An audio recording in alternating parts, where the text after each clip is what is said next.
Hey everybody, welcome back. We're doing the vinyl show right now. You've hit us. You found the live version of the vinyl collection where we go through our vinyl collection. Just go through the shelves. We're picking up pieces of it, looking inside, seeing what's in there, reconnecting with the old collection, seeing what we have, seeing what we can get rid of. That kind of thing. It's been going on. This is episode 16. We've been doing this. Just started with me going through the shelf from Z, might work my way back through the alphabet. That's already been completed. I'm now going through my unsorted area, which is recent pickups, stuff I've listened to and not put away, just a jumble of all kinds of weird stuff. So that's coming up next. You're going to see some unsealing happen. We're going to open up some new records and you're going to see some weird, wild stuff. Thanks, everyone, for subscribing to the channel. If you're a new subscriber, thanks for hitting the subscribe button. If you're thinking about it, why not do it? Hit the subscribe button. It's not going to do anything. I won't even show up on your YouTube startup page if you subscribe because YouTube is so weird. It just helps us, the channel. So go ahead and hit that subscribe button. Don't forget there is a contest. A subscriber appreciation giveaway is happening since we've reached a milestone over there. And if you go to the video, the giveaway video, which is on this channel, and leave a comment, you have a chance to win this live music prize pack. So just leave a comment saying, I want to be entered. This channel can enter me, something to that effect. So I know you're not a bot. And a random commenter will be chosen in 2 weeks' time now. 1 week has passed. So in 2 weeks, a random commenter will be chosen to get this wonderful, wonderful exclusive prize pack for free, just for being a subscriber. Isn't that nice? So anyways, enough of that. Let's move on. You have reached the record show. So let's talk about who's going to be on this show. Of course, we have the vinyl pundits, the record collector experts are here, and you know them. They're on every episode. We got Matt Bandy and Kevin from the Buried on Mars channel. Let me bring those guys in. There they are. Hey there. Hello. So I got to say something, Bill. You said, I got to disagree with you on something here. You said, go ahead and subscribe to the channel. It's not going to do anything. And I disagree with that. It is going to do something. You're going to get quality content in your feed on a weekly basis. That's true. Yes, there's lots of stuff coming out here. Quality, lots of stuff. A variety, a smorgasbord of videos. Absolutely. It's a smorgasbord, a good smorgasbord of videos and live content. I love doing the live stuff. So there's a bunch of that on here. And we want to get, to a certain level. And once you get to a certain level, YouTube makes it easier for you to share your live content with other people. So that's why we need you to hit the subscribe button. Hit the like too. If you thumbs it up, that flags other people. Lets them know that things are happening here. Oh, does that work? Mm-hmm. See, I never tell people to hit the like button. Hit the I've heard even if you thumb it up or thumb it down, it's still good, right? Yeah. Right. I mean, especially while the stream is happening, if you give it a thumbs up, when other people log on to YouTube, it's like YouTube's like, hey, this stream's happening right now and people are interacting with it. So check it out. Great idea, Kevin from the Buried on Mars YouTube Blu-ray channel. That's right. That's why I'm number one. I number know one Blu-ray channel trick. If you're here, help us out. Hit the like button right now. Let's see if you can do it. And like button. Awesome. Okay. So yeah, we have Kevin Buried on Mars, and we have Matt Bandy. He's at the bottom of the screen today, and he's at a little girl's costume party. So that's interesting. Will you try on some stuff later, Matt Bandy? It's possible. See what we got here. You promised nudity. That's true. So this is going to be an exciting episode, guys. Like, there's going to be nudity. We know that's happening. And you're also going to see some unsealing of some special records, one of which contains a random picture disc. We don't even know what's on the picture disc. This album contains one of 4 random picture discs. And why hasn't been opened yet? I don't know, but it's in my recents pile and it's unsealed, and it's going to be. I should make its own video. It shouldn't even be on this show, but for you guys, because you guys bring the big stuff all the time, I'm going to do that for you guys. How far back does the recent pile go? Define recent. It goes back. Boy, it goes back. Yeah, it's wild. All right. So we like to start normally with something that's not necessarily a record, but something related to records or vinyl. And my what I'm going to show you today just came to me this weekend. This was a fresh pick, and I definitely don't like picking up VHS. I really don't. It just hangs around way too long. But I thought this was a couple of cool things to grab. And first of all, you have Pink Floyd, The Wall on VHS. Is that a big box? Yeah, big box. Look at this. This opens up like a booklet. And there you have the tape. And it's in there. And look at the nice tray MGM did in there. I like that. It's little touches. I like little touches. So I'm really not a big enough fan of Pink Floyd The Wall to watch this, but it was 50 cents, I think. So I know these actually have good resale value too. So it can help with the collection by buying stuff to resell. And as well, this was there. Pink Floyd at Pompeii, recorded live. And this particular VHS is actually kind of rare. I wish Chris Roberts was here. He'd probably know exactly how much this is worth. There's not very many copies of this version on eBay. It's the, who is it here? What production house is it? I can't find it. Oh, the Vestron. The Vestron version of Pink Floyd at Pompeii is a rare tape, apparently. I don't know. However, my copy, because of my luck, the inside is missing its actual label. See, does it have the spine on it? Like the spine label? No. So that could be a blank tape for all you know. It could be a blank tape. Actually, now that we look closer at it, because I have not tested it out, it is weird because it has this like weird tinted color to the. Okay. I don't know if you can see that. But if we do some investigation here, the pull-out tab actually looks broken off. It doesn't look like it's factory not there. So I don't know. I have to look at this still.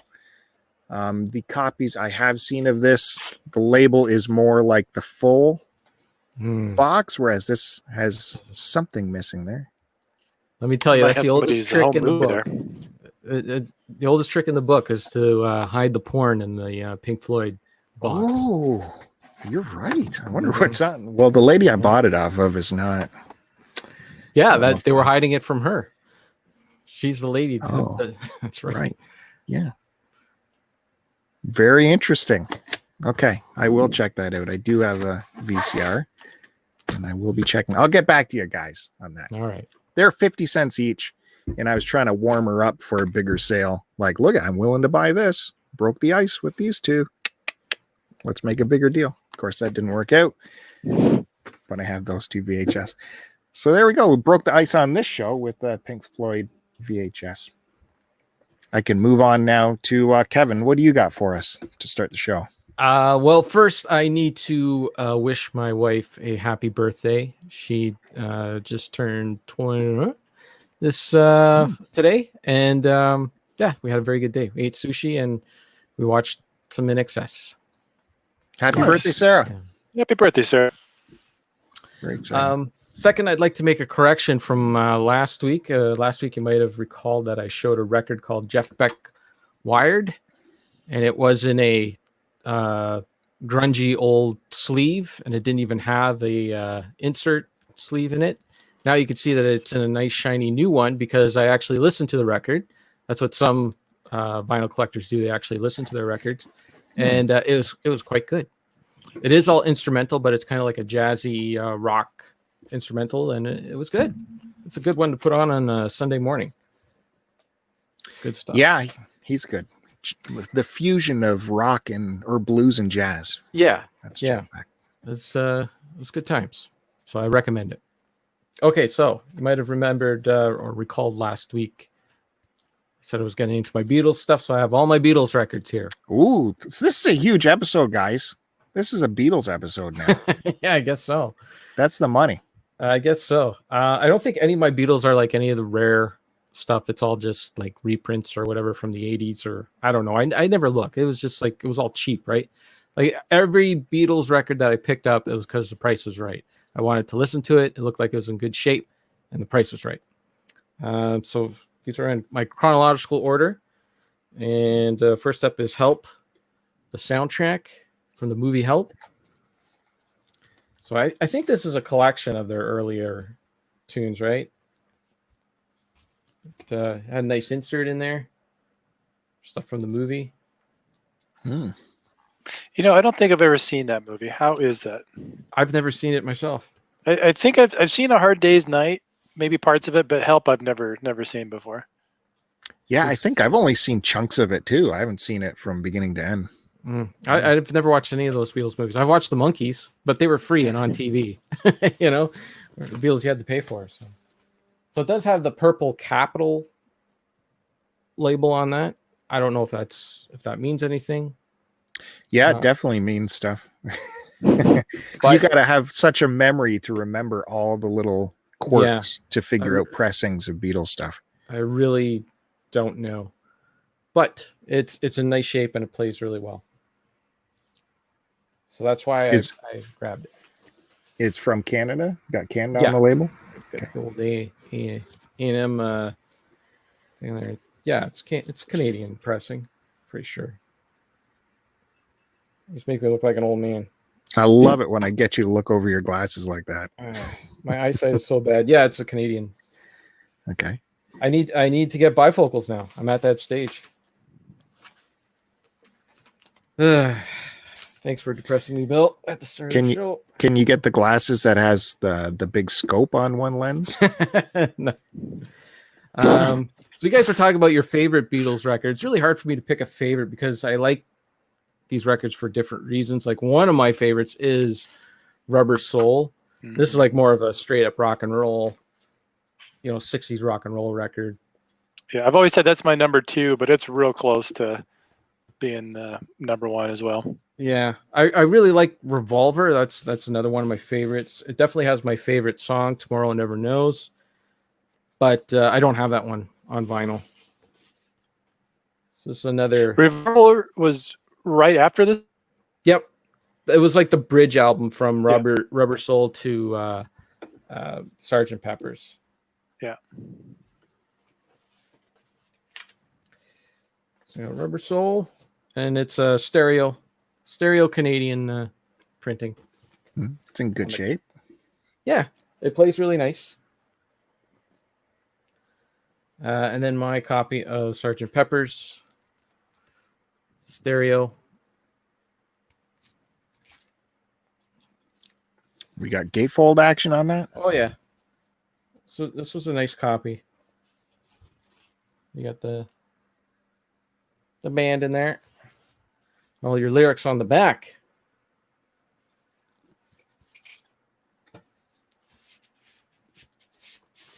And it's another purple Canadian release. Yeah. Yeah, it's good. It's all good. Mm-hmm. Yeah, good. Really nice. I always found it funny too. Well, they kind of had oh, it is an insert in here. Yeah, I got this guy too. Right. Beautiful. That's usually missing. Well, it's not missing on mine, but it is folded thing. So I think it's like it's not the full thing, right? It's just half of it. That's weird. Yeah. Was that the original sleeve, maybe? Yeah, I think so. And then that's where your record would go into, I think. I don't know. Would you consider Sgt. Pepper's a concept album? Well, that's what they say it is, right? Yeah. So, I guess. See, that's one record. Like, it's not a bad record, but don't. That one hasn't clicked for me, I guess. It is very. I don't. Overrated is a weird word, but it's talked about a lot, and there's other stuff that really deserves the same recognition that doesn't get it. Yeah, I mean, you see a lot of lists, and it goes between Sgt. Pepper's and Pet Shop Sounds, and those two records, like, there's really good songs on those, and I've just, even like Pet Shop Sounds, like, I just don't get it. I've given it a couple tries. I mean, there's some great tracks on it, but as a whole, the album is, I don't know, just it's weird. I just don't get why those are a lot of lists, like number one and number two. I think you mean Pet Sounds. And What did I say? Pet Shop Sounds? Pet Shop Pet Boys. Shop Boys, yeah. Pet Sounds, sorry. Yes.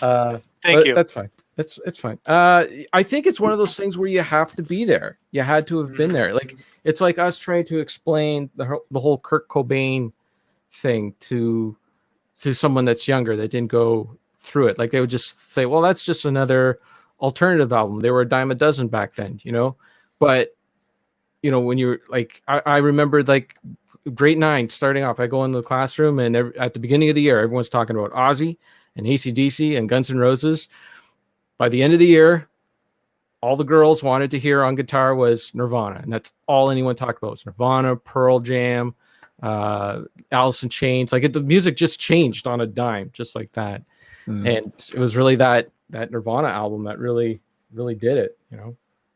And all the people who were playing guitar started singing that way too. Mm-hmm. Annoyed me.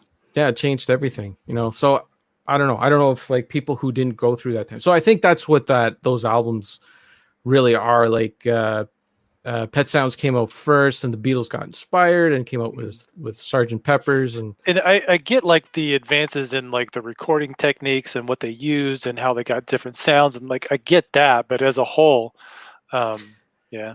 Well, you got to think too, like, back then, even the Beatles and the Rolling Stones were all doing this. Records were really a collection of singles, right? Right. Like, bands would come out with singles, they would sell them, they would get popular. Okay, let's put them all together and put them on an album, and then sell an album. You know, there were stuff that before Sgt. Pepper's, you know, like there was jazz albums and stuff like that. But really, in the rock mainstream genre, Sgt. Pepper's was the first one to, like, just come out and say, no, the album's the art form, you know, and then everybody kind of copied that, you know, so got to give it props. Makes sense. Yeah. Anyways, I got to save some more for later, so. Awesome. Cool. Going through the Beatles stuff. Yeah, right. I only got 2 more Beatles records. So. Really? Oh.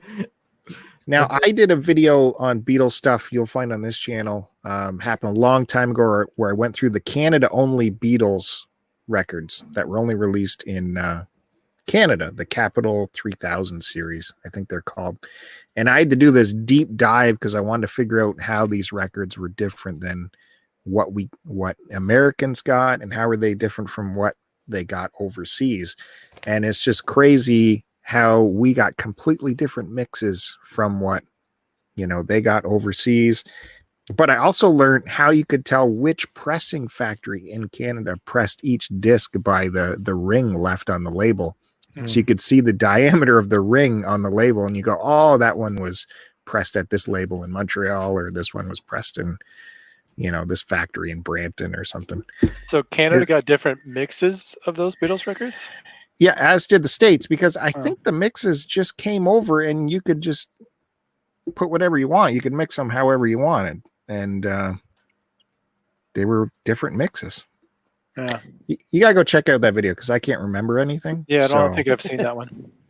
The video you made, you can't remember anything you said in it. No, I can't remember. I know it was so much research. That's why I never did a scripted video ever again, because I had to do so much research, just diving through deep forums. You ever been to Steve Hoffman forums?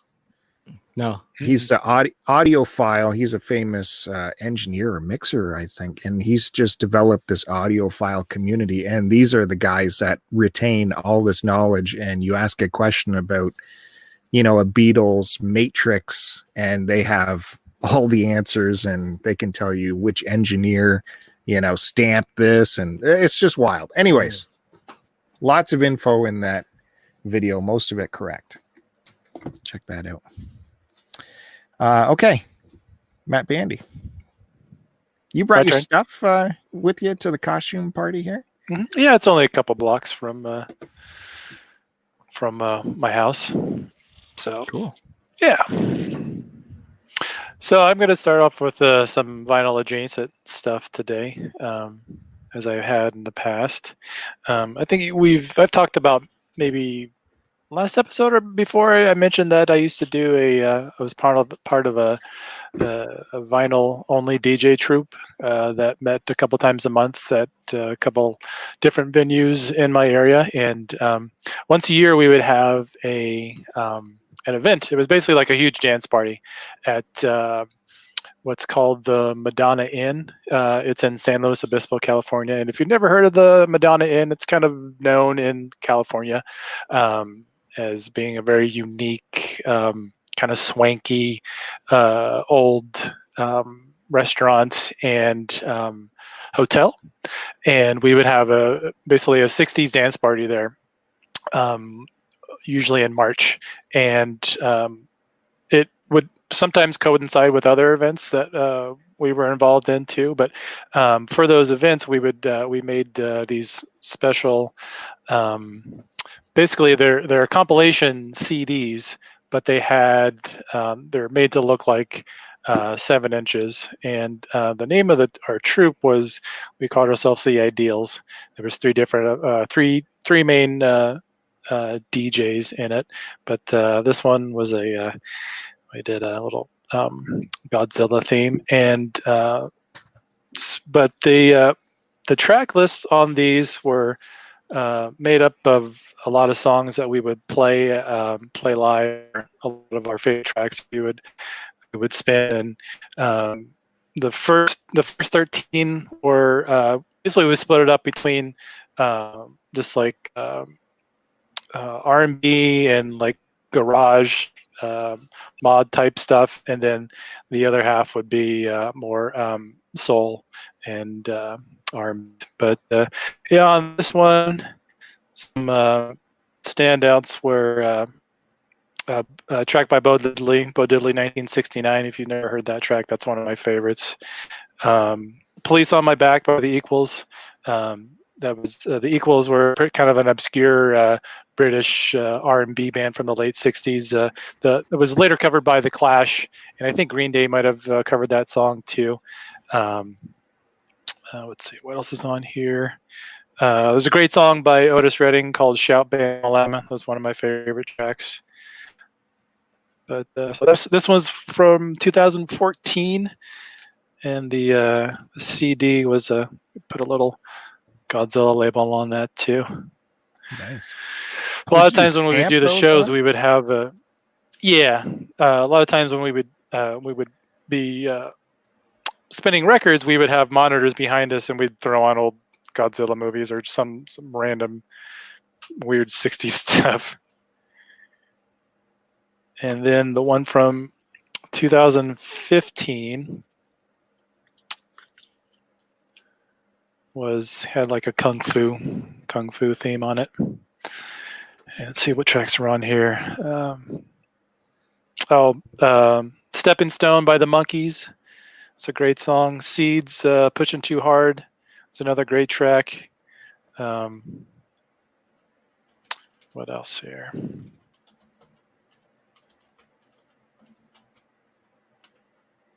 Yeah. So people that would come to the event would get a copy of this. They were limited. This one was limited to 75, and the other one was out of 50. So yeah, it's just something fun we did. It's kind of nice to go back and remember what songs we played during that time, or what were some of the favorite tracks that we would play often. So yeah. Did you have to make up that stuff? No, one of the other guys in the group, he does a lot of graphic art type stuff, and so he did these himself, and we printed them out and hand stamped them, and there you go. Quite an operation. Yeah, it was fun. We did it a consistently for about 3 or 4 years, and then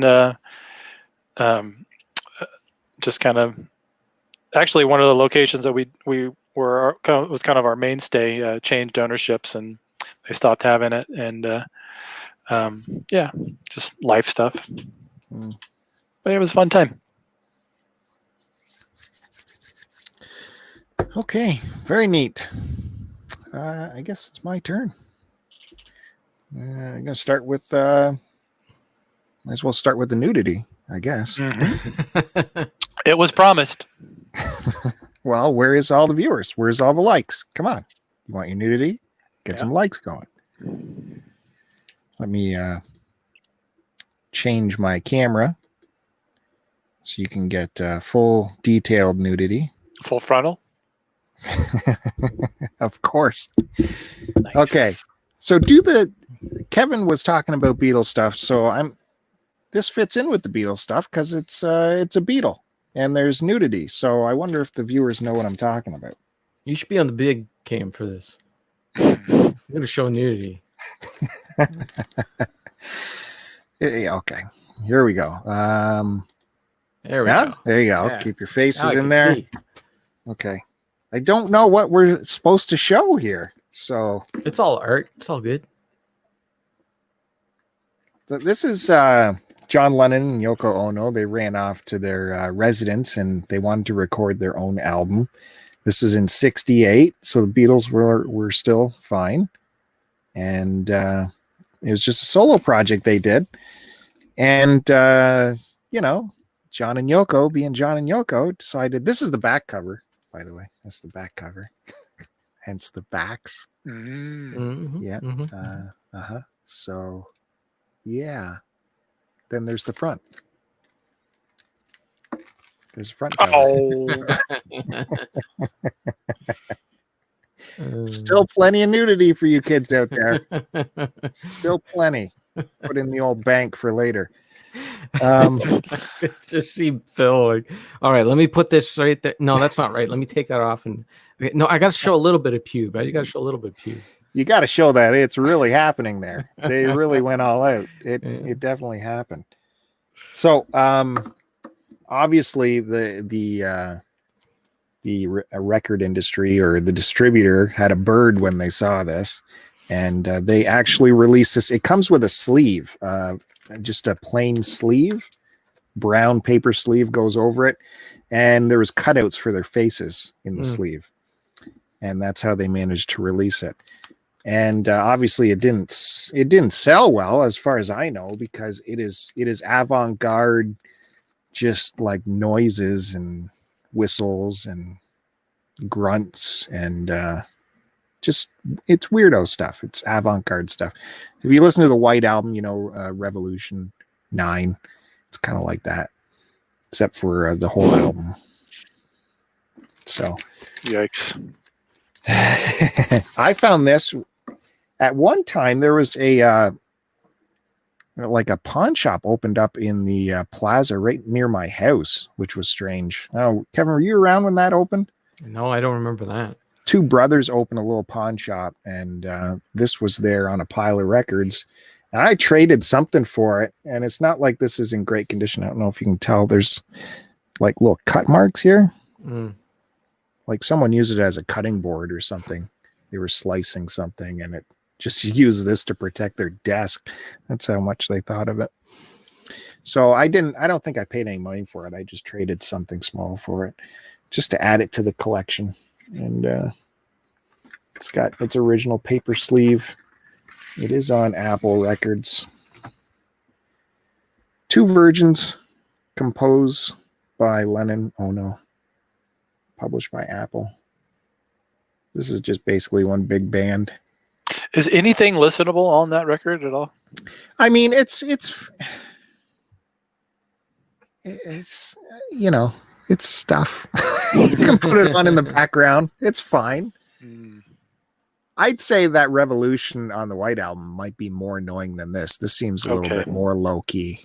It's not someone going number 9. It's just very low key humming and whistling and maybe banging on some pots and stuff. I don't know. It's weird, but a nice addition to the collection. But here's that ring I was talking to you about, where you can see that's the stamper at the factory leaves this ring. Now, why is that important when you're researching your records? For instance, this one ring, I can't remember which way it was, if it was a wide or narrow one, but it was fingerprinted to a factory, I don't know, let's say Montreal, and that factory closed at a certain time. So you could, just by looking at the ring, age your record, because you'd say, oh, it's got that ring from that factory, which means it can't be older than this. And that's why you have to do that kind of detective work sometimes when aging your records. That's neat. Yeah, so there's that. There's the nudity right out of the gate, and we lost all of our viewers. They went, that's the nudity. Okay, and again, like last week, we're going to continue breaking up the Grateful Dead collection and showing that stuff off. So here is one. I believe this was last year's record store day in the fall. Record store day in my area is a painful experience, because our stores, we have I think 2 stores that participate, and neither of them get anything in, basically. So you go and you have to line up, because there's that many people willing to do it to get this stuff, and you're lining up for nothing. However, the one store I went to, which is Sunrise Records here in Barrie, they are a chain. They had us line up, but then they would go through the lineup pre-opening and ask what you wanted. And they would set it aside for you if they had it, which I thought was awesome. And by the time they got to me, everything on my list they didn't have except for this. They said, yes, we have 1 copy of that. We'll set it aside for you. And I thought, that is great. And the guy behind me was like, that's the one I wanted. Well, that's a shame. So yeah, San Francisco, California, 1980. The Warfield. Yeah, 2019. This was last year.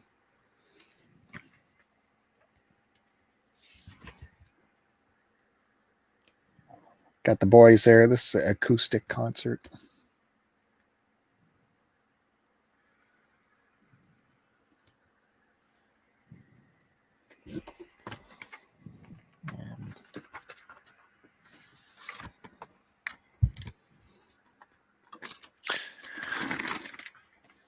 You know, the next record store day, if either of you two, because my local record store, they always get a ton of stuff, and a lot of times there's stuff that's left over. There's even a section now that they have leftovers from the last record store day. So next record store day, just let me know what your guys' lists are, and if you weren't able to get it, and I can get it there for you guys, I'd be happy to do that. Wow, that's good, because I've seen videos, like YouTube videos of record stores down there, and they get everything in, like everything, multiple copies. And our stores, you know, you talk to the proprietors and they're like, oh no, we're not going to get a copy of that. No, that's just not going to happen. Yeah, I wonder if it just has to do with like the relationship with the distributor, or I don't know. Well, we have to fight with the Toronto market. They get the bulk of Ontario's stuff. And although, like I said before, when I went to the London area, Waterloo area, I should say, they had tons there, tons of stuff. So I don't know. This is a bad area. Yeah, same last year when I went to Sudbury, there was people out for record store day, but I mean, it wasn't that big of a deal. Like it was on a Sunday, and the stores they were opening at 11 o'clock. They were not going to open up any earlier, and people were in the stores looking at stuff, but they weren't buying record store day stuff. They were more into the common stuff that was on sale. That's what the majority of people were buying. Yeah, because it's a big sale day too. Right. Yeah, like the 25% off or 2 for 1 or whatever. That's what most people were flipping through.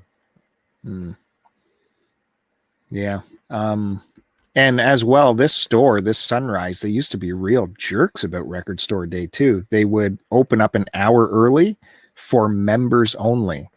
So they essentially wanted a subscription fee from you to get in early. It was so dirty. And then they changed this new format where just everyone lines up and What would Well, you they get with changed- this subscription? some pittance of a percentage off and opening hour of record store days. That's pretty much it. But they changed ownership, and I think that's why they don't do that anymore. Ah, okay. Yeah, when because they bought HMV, like when HMV all went under and they bought all those, it all switched around. okay. That makes sense. Yeah, it was a completely different experience last year. I mean, they even had a table out with refreshments and donuts and coffee and stuff like that for everyone waiting in line. It was wonderful. They still didn't get a lot of stock in, but it was great. My local record shop, they always do a special. There's someone outside silk screening T-shirts every year for the event. Whoa, nice. Jeepers. Yeah, it's a tough town here for record store day. Now, when I worked in downtown Toronto, I could, like, it was a mecca. You could hit 7 record stores on your lunch hour. It was the greatest, but up here is different. We'll move on to, this is, go full screen here. Oh, leave my boys up. Got Grateful Dead's, this is their 3rd album, Owaxamoxoa is the title. I don't know if you can see that. What does that mean? It's nothing. No one, they've never said it means anything other than a cool, what do you call it? A palindrome. Okay. And here is the Grateful Dead in this kind of writing, and people have said that this actually says, get the glare off, I eat the acid instead of Grateful Dead. Now they never said that, but that's what people say this says instead of Grateful Dead. And yeah. I only see the Grateful Dead. I don't see. You don't see that? I eat. Okay. The acid. No, that's where you lose me. I got the Okay. I eat. Paul is dead on that Beatles album you showed too. Right. This is a Rick Griffin album cover artwork. This is their 3rd album, and this is when they first got a 16-track recording deck. So this is the first time going into heavy experimental recording stuff, and it completely turned them off from ever doing it again. Terrible experience. All the money they made on the road was lost making this record. It cost so much to piss around with 16 tracks that it didn't pan out well for them. So after this, they came out with Working Man's Dead, which, if you're aware, is a very stripped down, easygoing record because they didn't want to deal with this recording business ever again. Were they happy with how the record turned out, though? I mean, sure. I imagine there's some definite tracks that are always in their set lists. I can't get them up here, like Saint Stephen and China Cat, Cosmic Charlie. Yeah, there's some main tracks on here for sure. But yeah, Warner, the record label, man, they're going to charge you for every minute you use in the studio. So they lost all their money making this sucker. That's in good shape. So I'm curious as to why, if this is in such good shape, the next one, I got another one here. I have no remembrance of why I have this one, although I think this is sealed. Well, I should point out too that this version here is, you see on the bottom here? No, you can't. It says remixed in 71. So after they spent so much time and effort, doing this album first, they threw it all out and remixed it later because they weren't happy with the mix. So this is the remix version. It's not the original version. And this one here. Is it a third? Oh, I thought you pulled out a third one. Yeah. I don't know which mix this is. Like, I don't know why I bought this. Like, this is a new version, and it's unsealed. It's brand new. I have no memory of buying it. I'm just trying to see if it has, like, could this be the original mix? Because it says 69 on the bottom. That maybe would make sense why I bought a brand new version of this. Unless, this was like I saw it at Walmart for $5 or something. I don't know. Let's open it up, see what's inside. Sure. Hello, Eric. Yeah, Eric might a Q dog. Hey, buddy. Oh, Eric, you missed the nudity, buddy. Yeah, big time nudity. Don't forget to hit the like button, though. Maybe we'll show it again. Slap it. You're going to see an opening here live on YouTube, so that's exciting. This has never been done before. I can't get it in. It's tight. It's okay. Oh, it's sliding. So, Oh, God. oh, it's getting caught on something. Oh, that's not good. There we go. Oh, she's loosening up. Needed to be. How old is Top this two. record again? This, I don't know when I bought it. Oh, better be more than 18 the way you're treating it. Hey-oh. Beautiful. Oh, it is heavy, so it's that, okay. It is heavy. It is heavy. So it's 180 gram, you think? Yeah, I think so. It's very firm. It stands up.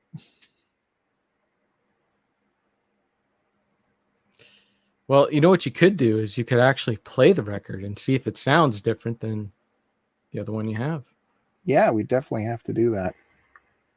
If we had some experts in the chat, we could read out the matrix and they could look it up. But I think all we have I is bet Eric. you. I bet you this is the original mix, and maybe that's why I bought it. But you think that would be on the cover somewhere? I don't know. A mystery.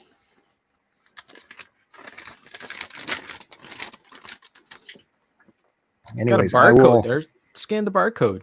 See if it'll pop up. You must have an app where you track things. Okay. Kevin's giving me Discogs, buddy. Yeah. Dis- That'll tell you. You need to enter your stuff into Discogs. It'll track it for you. It'll tell you the pressing info, and it'll keep track of your price too. And yeah, it's a good resource. Well, according to Amazon, yeah, it's the 50th anniversary deluxe edition. No, that doesn't make sense. I don't have a picture disc. The barcode didn't work at all. Says it's worth $50 though. Well, you just opened it, so We know how much you. Oh, you guys. Okay. How do I get you back? Here. Whoop. Discogs. So that should be is there an app? There is an app for Discogs too. Yeah, website and app. Okay. I'll work on that while I'm pretend to be listening to Kevin as he goes. All right. Well, I just have the two more Beatles records left. Got the White Album here. Nice. Gotta have that.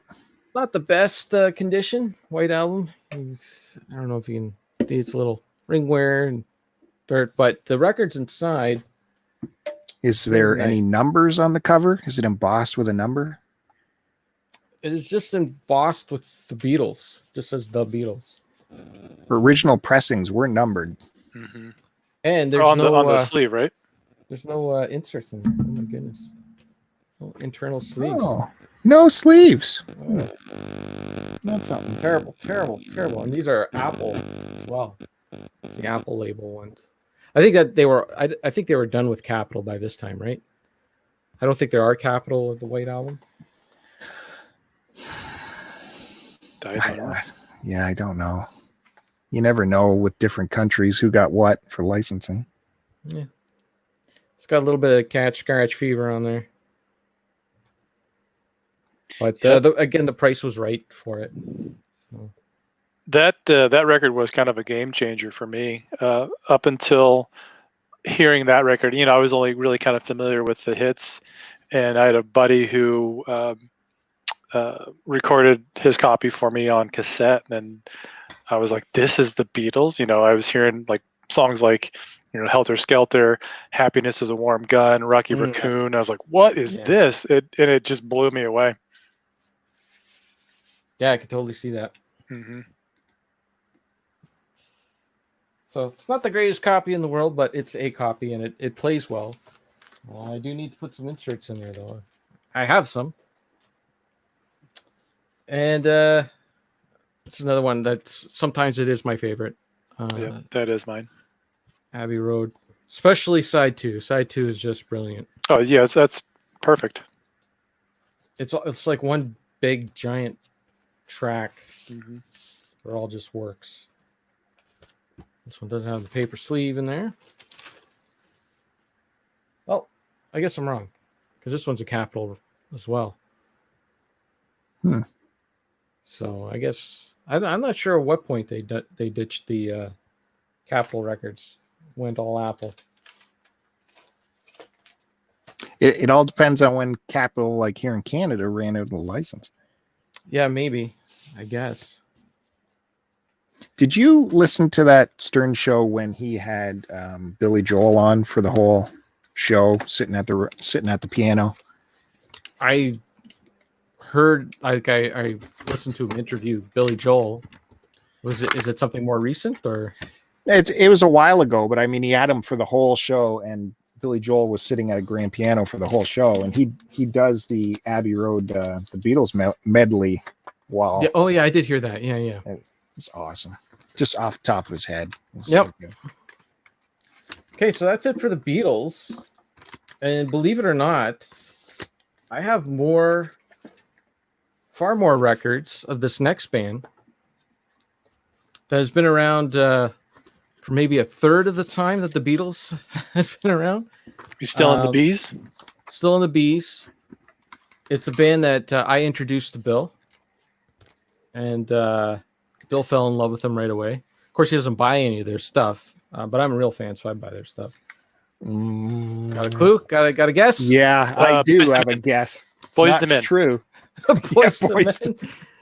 You got it, Matt Bandy. Nice. No. The Black Keys. So there's their first one. The big come up. Maybe I should have saved that work order I wrote for you to record them that night as they were on Conan. Like you would actually spend any time writing a work order. Now you can see this has some fake ringwear on it, which is pretty cool. Nice little touch. And even the back, it looks like, old school record, just how it's laid out, like something from the 60s, Font. Yeah. And everything. It's very cool. What year did that come out? 2004, I want to say, but it's going to be 2002. Maybe. 2002. It was only going to be 2002 because I said 2004. Oh, yeah, this is a 180 gram. You can feel that weight. And even the label on the inside is like a nice, throwback retro dealio. But this is a good one. This is, well, they're all good. But this one is like more raw, Do you like their Blue album? Is that the dance one? Well, that one doesn't exist. It's a departure. No, it doesn't exist. I don't. You just said they're all good, so I was just wondering. It doesn't exist though, so they're all good. So that's album number 1. Album number 2, Thick Freakness. I want that. We're trying our best. Fat Possum Records. Oh yeah, I came with the download. You can have the download code if you want, Bill. Well, I already have a digital version of that. A digital version, eh? Yeah. Oh man, I still remember that Conan appearance. It was so raw. Aren't you happy I recorded it for you? And Conan runs up afterwards and he's like, "What is your amp and all this?" It was great performance. Well, there's my download code. You're not allowed to see that. There's the insert right there. I was like, Kevin, you got to hear these freaking guys, and you can record it tonight for us. I know that was in your dream, but the reality was, I already had the albums. I had the vinyl. Mm. They were in my collection. I already bought everything. Oh, we got Joe's burner phone on the line now. Jack Britton is here. Very good. Very good. Don't forget to hit that like button. Jack's got to explain how he's more clever than Joe. How was Joe more clever on the Jack Britton handle? There we go. I got more, but I got to save it. Yeah, I want that. Was that a record store day re-release or anything? No. That Freakness? No, just regular. I don't think any of these are special editions or anything. I'll get to the one that I'll get to the story of the one I'm really pissed at. I'll get to it later. Plug Tease. Tease and Tease. later. Hit that subscribe button for the tease and the like button. Thumbs All right, up. Matt Bandy. Thumbs up to Matt Bandy. Matt Bandy X, by the way. That's right. Just 2 X's. 2. That's Not all the you need. third. Nope. No. Just 2. So today, I decided to do a theme, and I pulled out every single compilation record that I own, and a lot of these I haven't listened to or looked at in years. So this should be fun. I don't have too many, but when I was younger, I used to buy a lot more comps, especially when I was first getting into punk rock, because the compilations you could find out a lot of new bands that you'd never heard of before, and it's usually cheaper, and they were usually only a couple bucks compared to, like, the price of a full album. But I'm going to start with the oldest compilation album that I have. This is from 1980. This was called Strength Through Oi. This was released. This was a release in the United Kingdom, and it contains. It's a compilation of. It's all punk rock and skinhead bands from the time. This was kind of like during the second wave of that sound, and kind of when Oi music, which is an offshoot of punk rock, which is basically, you take, like, if you've never listened to Oi, think about punk rock, but mixed with more like AC/DC type sound, more kind of like street rock sound. So this was compiled by this guy, Gary Johnson, who he's got a couple different spoken word tracks on here that kind of talks about the state of the United Kingdom at that point in time. But yeah, this was a follow-up to the compilation record just called Oi the album, and then there was like 2 other records that came out after it. I've never listened to those, but the Oi record and this one are probably the most famous. You got tracks on by the Foreskins, and for it's a number 4. And let's see if they're on here. They're probably on here. Like a drum kit. Come on. Well, there were 4 skinheads that were in the band, so. All right. Yeah. Yeah, they're not on the back here. Anyway, Coxbar are probably the in the last resort are probably the biggest bands that were to come out of this compilation. But yeah, this is kind of a classic for the genre here. It's kind of not in the best shape, but that would have to be like a rare record, wouldn't it? Not really, no. I got this in Chicago. Record's pretty clean.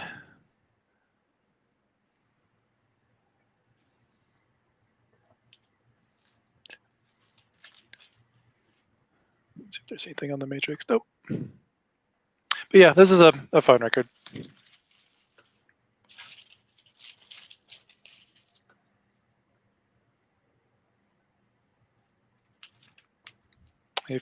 This is a good kind of a good starting point for this style of music too. If you've never listened to it, it's kind of a good capture of the sound there.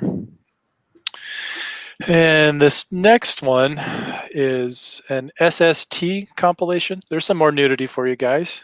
Oh, Very nice. yeah. Violent nudity. Actually, yeah, now looking at that, I'm sure she consented to that. Anyway, I forget the name of this artist. I forget his name, but he did a lot of artwork for a lot of bands that were on here, especially the early Black Flag records. But SST, if in case you didn't know, is a record label started by Greg, from the guitar player from Black Flag. And this is a compilation of a bunch of early SST bands. So you got the Minutemen, the Meat Puppets, Saccharine Trust, which I have no idea who they are. Black Flag is on here. Overkill, who are a heavy metal band, but I don't know why they got. I don't know if SST released some of their early stuff, but the Stains, Worm, and Husker Du, kind of a bigger band. But yeah, this has got some great tracks from Black Flag, from the first Nervous Breakdown, their first record, which, in my opinion, is their best stuff, with Keith Morris, who went on to be in the Circle Jerks. But he was their original singer. There was a couple singers before Henry Rollins got in the band, who was probably their most known vocalist. But this is a cool comp. Yeah, let's see what's on the Matrix here. The Matrix says, "Limeys don't eat tofu, airhead. Can I tie my shoe now, Jack?" And let's see the other side here. It says, "My love for a bowl of chili. Oi, mate. Would you be fancying a cheese sandwich then?" I don't know. Some weird stuff on the Matrix sometimes. Yeah. A lot of times I found like a lot of the Matrix stuff, it's all like kind of inside jokes between the record label or the band. But yeah, this is from 1983. SST Records is out of, at this point, I believe Burbank, California. I'm not sure where they're still, SST is still around and still putting out records, but I don't think they're out of California anymore. So when was this record released? 1983 is when this came out. The Blasting Concept. It was just a kind of a compilation for some of the early releases, because this is the SST-001. That was their very first. This is the first Black Flag 7-inch, which is the first record that SST put out, and it's there's 1, 2, 3, 4, 5, 6, and 8, 9, 10, 11, 12, or 20. So it's just tracks from those records there. What's the name of the Overkill song? Overkill song is "Hell's Getting Hotter." Hell's Getting Hotter. Well, Yeah. I'm just looking on their Wikipedia page. I am a fan of Overkill, and their first album was in '83, and they signed with Metal Blade Records. Yeah, you know what? Honestly, Kevin, it might be a different band. Oh, that's true too. Yeah. I think maybe I just always assumed that that was Overkill, but I'm probably guessing that maybe it was a different band. I'll have to re-listen to this. Like, it's been years since I listened to this record, so it could be a different band. So yeah, wish I knew the name of the artist on here, because he's done a lot for Los Angeles speed metal / hardcore band named Overkill on SST Records. See Overkill LA. So there you go. A different band. Okay, thank you. Wikipedia knows. Yeah, if you've heard the Meat Puppets too, and the Minutemen. Have you guys ever heard that band? The Double Nickels on the Dime. Sounds vaguely familiar. Yeah, it's like the minute or the Minutemen were kind of a weird weird band, almost post-punk. Like there was two, I think there was like three guys in the band, but there's a great documentary about the band and about I believe their guitar player. Well, actually, I'm blanking on his name. He died at a really early age, but they were kind of one of those bands that were ahead of their time. Let's see. Let me pull another record here.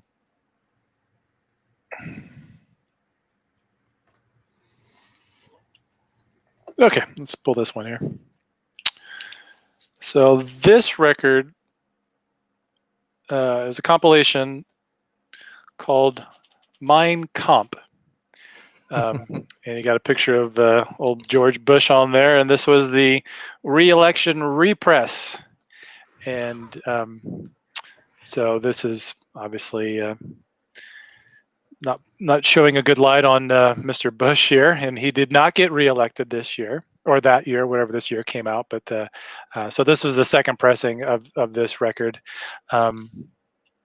I got this record because it has a couple Chicago bands on this here. 14er Fight, Knife Fight, Punch in the Face were also Chicago bands. But yeah, this is a good comp here. These are all punk rock bands, really fast, kind of thrashy type stuff. But if I remember correctly, so I haven't done this, but if you open up the record here, can you see in there? Mm-hmm. So there's a stencil of George Bush's face, and then on the other side there's a reticle target. So you can, if you wanted to, spray paint his face and then spray paint a target over the top of it. And there's also instructions on the bottom on how to do it if you wanted to do that. So yeah, this is we got I believe just the list of bands. There's not a lyric sheets on this at all, but yeah, on the other side you have George Bush as Adolf Hitler. So there you go. I think they were pretty clear on their stance on Bush there, but but this is a good comp. There's some really good bands on here. Tear It Up is another great band. Reagan SS is another great band from the Pacific Northwest. Limp Wrist is another good band. So yeah, there you go. I wonder what their covers look like nowadays if they were still making it. I don't know. This was put out by Youth Attack. Was the name of the record label that put this out. So, oh, I didn't even show the record. It's on blue vinyl, clear blue vinyl. There you go. Nice. Yeah. Such a cute color for a nasty.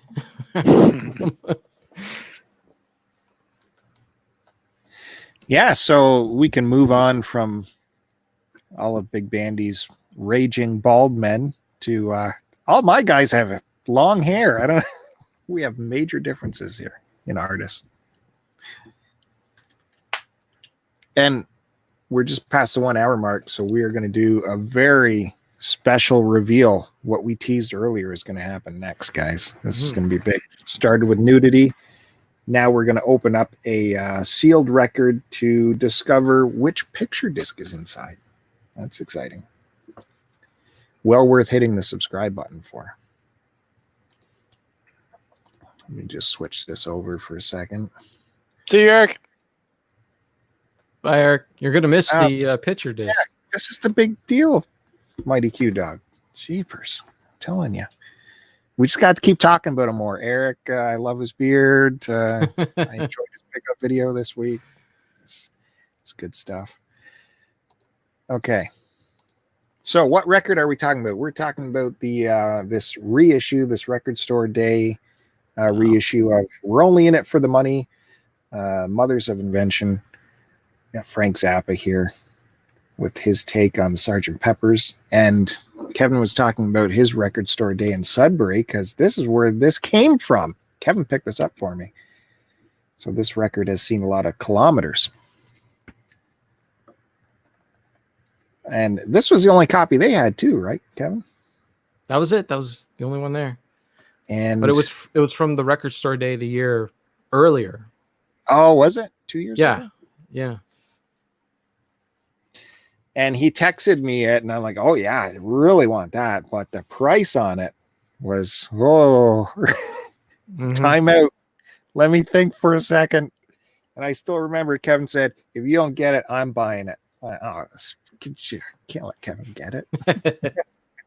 I was glad you said yes. $50. Like, come on, guys. Seriously. Dang. You'll be able to resell it. 50 For, Not if he 30. opens it. Oh, that's it. Yeah. Oh, So frustrating. Like, and Matt Bandy, if you saw this in your record store, it'd probably be $12.99 or something. yeah. Usually the record store day that was a record store day exclusive, right? Mhm. Yeah, usually a record store day is expensive. Not Canada expensive. I've seen your prices. Well, yeah, for new record, but like even record store day stuff, it's even just for a single LP it can be pricey. So this is from 68. This is a reissue of the original mono version, which hadn't been pressed since 68. And just looking on the back here, it lists the personnel on the album, including the infamous Susie Cream Cheese. And it says Clapton appears on this album, which I wasn't aware of. And I don't know if it's true. Could be a joke. You never know with Frank. Says you get to hear him talk in several instances. And they even list who did the snorks on this album. It was Dick Barber did the snorks. And it is sealed. And as this thing says, inside is one of 4 random picture discs. Yeah, 2018. Oh, boy. Any particular picture disc more rare than the others? Beats me. I have no idea. I haven't researched this or looked it up at all. You got Hendrix there. Got Jimmy Carl Black. Frank.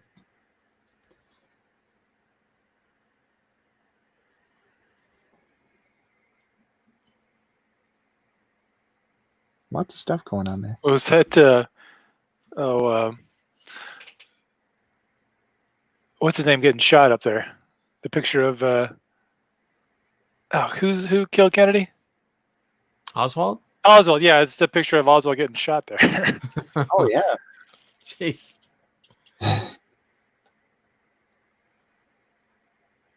What? When can they get shot? 69? John No, FK? no. It was in the 50s, Bill.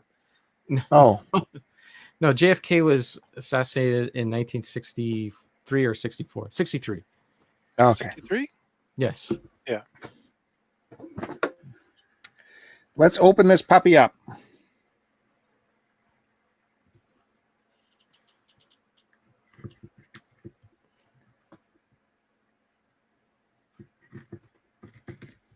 Hit that subscribe button. History in the making right here. Money going down the tubes. Okay. What is going on here? Oh, I got to cut it all the way, of course. It's a gatefold. What am I thinking?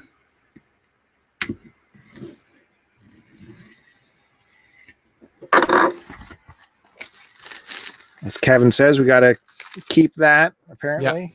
You gotta cut that out. Preserve it.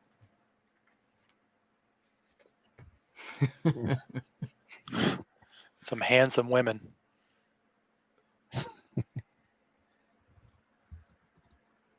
That's the original cover, correct? That picture right Yeah. there? Huh? What? What do you mean? Okay. Yeah, this. Well, I've This seen side. that copies of that record. That's the cover, right? I think that's This- a parody of the insert of Sgt. Pepper's. Yeah. I swear I've seen that record where this was the right side of the record was that was the cover of it. Oh, really? Yeah. Where's Deke? Where's Deke with the info? I like the chest hair too. It's good. Okay. Stephen Eider in the chat. How's it going, Stephen? And we're about to reveal. Oh, there's an insert here as well. Oh, see, even that's a parody. That's something else. Okay, It's just like half. It's a big nipple. It's a cutout. Yeah, Cutout. I like that. And you got Frank's hair. That's awesome. And a badge. And the center of the dollar bill is belly button. The navel. I wonder what that address is to.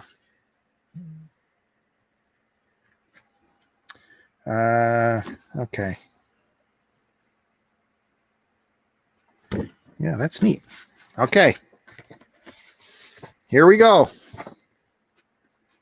Jack Britton asked if beef hearts on this one. I don't think so. I don't think so.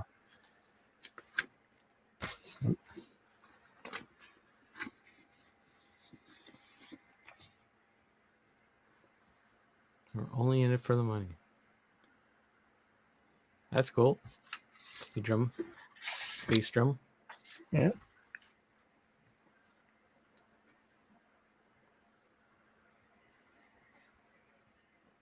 And an alternate shot for the cover there.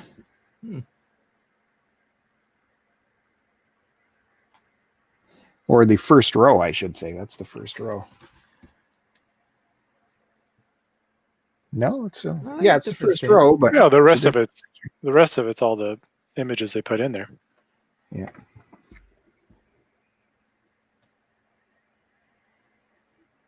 It's a different picture of Hendrix too. They're all smoking. They're not doing that on the other one. It is there are different poses.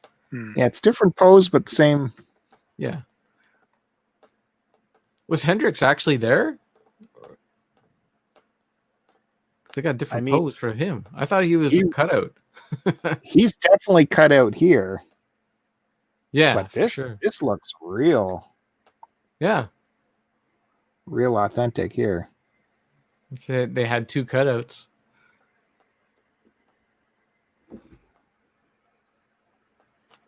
I mean that looks really real though. That Hendrix, and it's certainly plausible.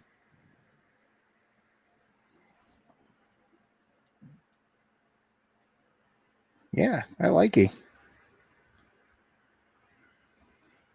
Now, there's nothing on the bass drum here. Now you got the bass drum here.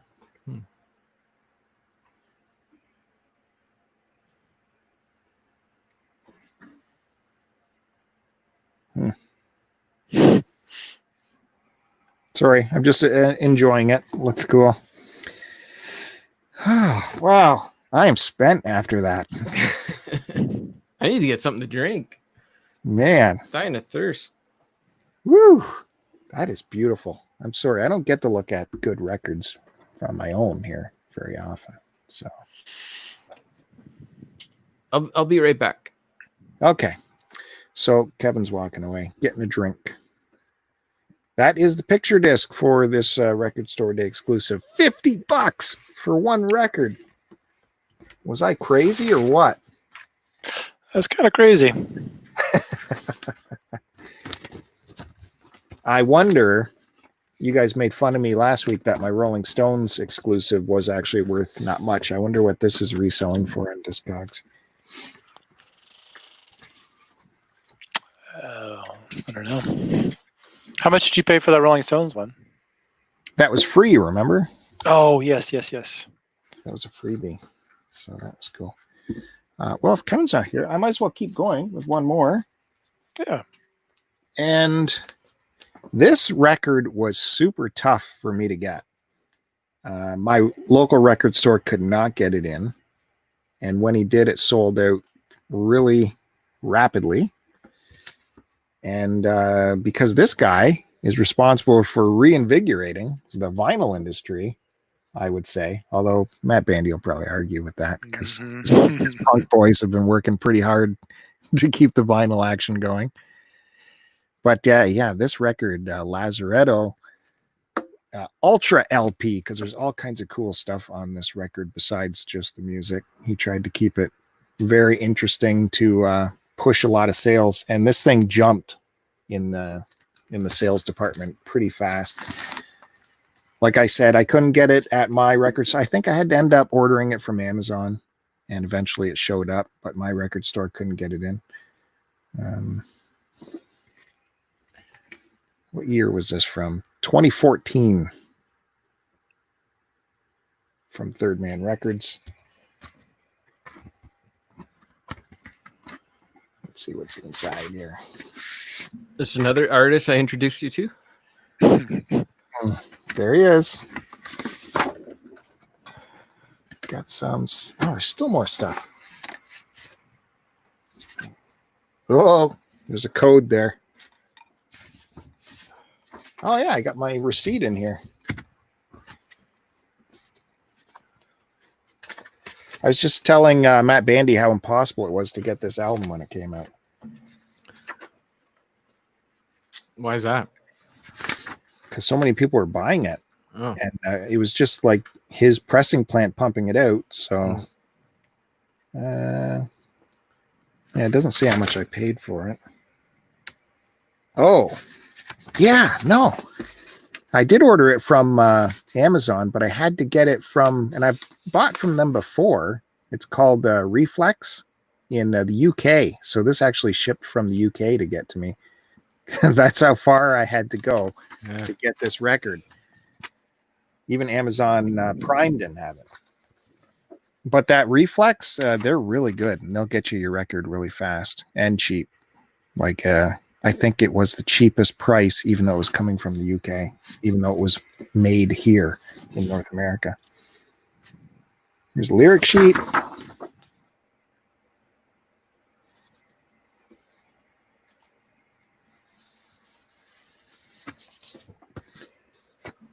Okay, Eric's finally leaving. Thanks, Eric.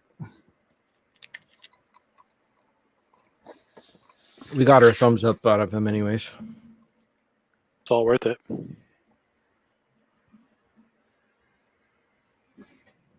Wow, this record is weird. Okay, so side 2 here. Like it just, there's no run on. It just starts. See that? Yeah. I don't remember what the story is with that. There's like at least 7 different Easter eggs on this album. I can't remember them all. Including, and I haven't done this, but you can see there's still grooves in the label, and you can drop your needle on the label, and there's stuff there. The other Easter egg is in this, the run out here, and you can actually see it on the camera. See that angel? Oh, yeah. Whoa, wow. That's wild. So as you're rotating this album, that's a hologram, and it stands right up and has movement as you're spinning the record. Jeez. I wonder why you couldn't find this thing. People just wanted, even if they didn't care for the music. That's cool. Yeah. And like I said, there's a few other Easter eggs on here. I can't remember them all, but it's a really neat record. And the music's good, too. It's Jack White stuff. And, yeah, Lazaretto. The side 2 is even like a different kind of texture. It's like a different lacquer on side 2. I completely forget what the story is, but it's like a matte finish. It's someone. I wish someone was here who could look this up, because I'm curious now what the heck is going on with this. Anyways, that's Jack White's Lazaretto, and that definitely reinvigorated record buying to the general public for sure.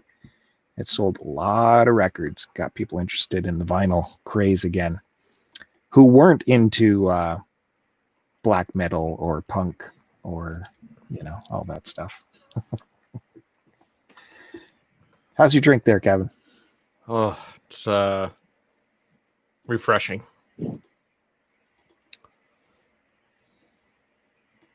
Good to hear. Jack Britton says he wants to see the hologram. I just showed it to you, or does he mean in as it's spinning? Well, Yeah, I want to see it spin. Hit the subscribe button. You never know what'll happen once you hit the subscribe button, people. Okay. There's a little information on the hologram here in this. Oh, hope you can't see the code on the other side. No, You're good. Includes a hologram track for best results placed on a single spotlight directly above the turntable. So, yeah, it's neat. I mean, you're not gonna, see a new religion by watching it, but it's neat. It's cool. All right, Kevin, I want to see some more black keys. okay. Yeah, I think I got 4 more here, so we'll be able to go through these. Wow. No problem. Got Rubber Factory is next. I think this was my first Black Keys album that I had bought.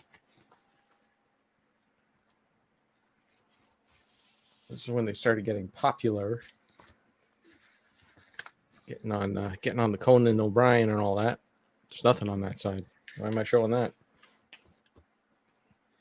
That's the one I got a picture disc of. Yeah, I have seen that floating around, but I just got a regular one. I don't think they were popular enough for a picture disc when I bought this.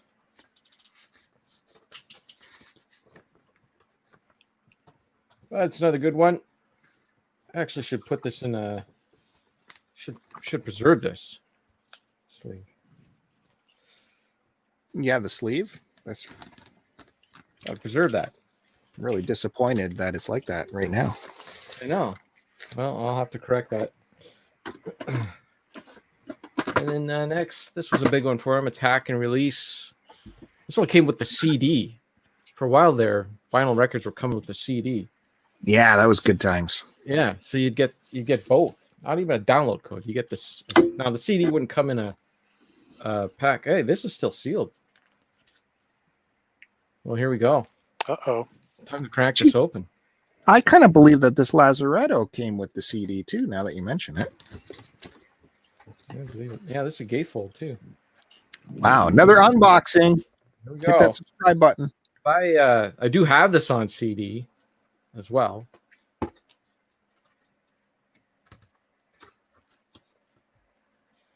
It's pretty bad though. I don't even remember if it's got a little circle there, so I got to keep that. Cut that out. I mean, Jack Britton says Kevin wins tonight for the keys stuff, but Right on. I Right did on, just Jack. open a $50 single disc Mothers of Invention record. That's pretty hardcore. Look, Bill, you won enough. Yeah, right. Slanting the everything in your favor. Telling Jack not to tune in until you sifted through all the garbage you made us sit through earlier. So there's a funky gatefold there. Very extreme close up. Yeah. Right up in their nose there. Sergio Leone. This is weird. It's okay. Yeah, that's where the CD is. The CD is. Oh, and it actually does come with a little folder for it. So now I got two copies of this album on CD. I'll take the one. Yeah, I'll put it on my eBay store, and you'll be free to buy it. Look, you got enough on that eBay store, mister. I took a peruse last night. Yeah, it's good stuff on there. Eh? So there's you'll notice there's free shipping on my store. I did. Nice. Yeah. Very, very good. An You're gonna incentive. get screwed by that. the prices are, of course, adjusted for the shipping. There we go. Brand new. Looking good. I'm going to have to give this a spin. What happened to, I thought you said real record lovers play their records. Yeah, I'm shocked that this isn't open either. I do remember having an issue at the store, though, where it was priced at like $25. And I went and I paid for it. And I wasn't paying attention. And they punched it through and they charged me $40 for it. Oof. And when I walked out of the store, I looked at the receipt and I'm like, wait a minute, this is not right at all. So I turned around and went back in, and they gave me this whole story because there wasn't a manager there that that they couldn't refund me the money.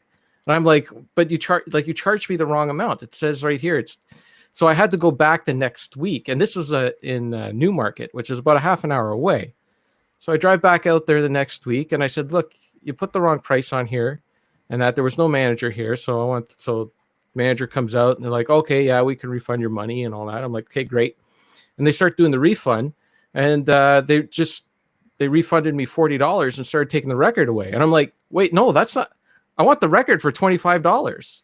And then they gave me this whole story like, oh no, it's not right on there and all this stuff. And I'm like, well, that's not my problem. You put $25 on there. You should be charging me $25 for the thing. Yeah. But then they told me, oh, it's all the computer and we can't do it with the computer and all that. And I'm just like, okay, I'm never coming back here again. So that's Sunrise in Newmarket. I never went back again. And then it came out $25 on Amazon, and I ended up picking it up there. So I got it for the price I wanted. But then I think I was so angry. That's probably why I didn't open it. Are you thinking that's old owners Sunrise or new owners? This was yeah, it must have been the old style Sunrise. It was definitely before they bought HMV and all that. I think HMV was still on its last legs or something. So, but I haven't gone back there since. I was so pissed off. So next up is El Camino. Play loud. Nope. See? Oh. See, I keep those. I keep that. And inside, it's a bunch of old school minivans. We used to have that van. We had a Chevy Lumina. That was the ugliest van. Oh my God. Yeah, they were all terrible. But they were very practical, very reliable. And this has this insert in here, even more. That's what you need. You need a whole poster to put on your wall. Oh, it even folds out even more. Look at all that. The name of the record is El Camino. Why don't they have a bunch of cool El Caminos on? I'd hang that poster up. I don't know. They got minivans instead. I do love the Black Keys humor. Yeah. Did you see the video they put out to promote their newest record where they're in like marriage counseling for getting back together after the hiatus? No. Yeah, that's pretty funny. Because they quasi broke up there for a little while. Yeah, well, yeah, Dan Auerbach was doing the solo records, right? Well, I think that Blue album too killed them.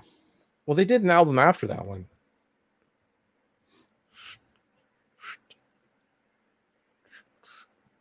Or is that the one you're talking about? The rockin' chair? Or are you talking about something newer? They haven't. Newer than this. Let's Rock. Well, when did that come out? Last year, I think. Right, that's the new one. Okay. So this one, it's just a regular edition.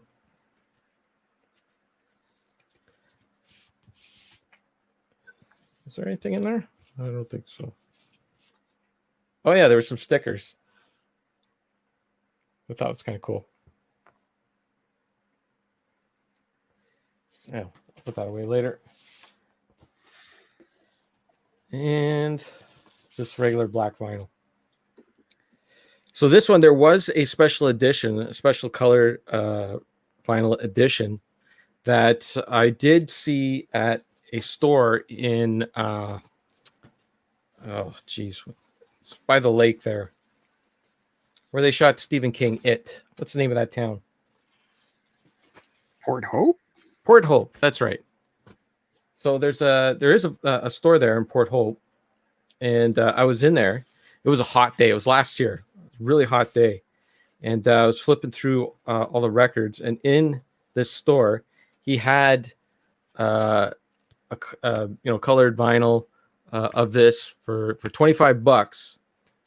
But then I found in that same store these Motorhead records from the 90s that I had never seen before. And that was like right when I was getting into the band, and they're like my top 2 favorite albums of theirs. And I'm like, I can't believe these are here. And they were reasonably priced. And, I only had so much money. And so I ended up grabbing those instead of the Black Keys one.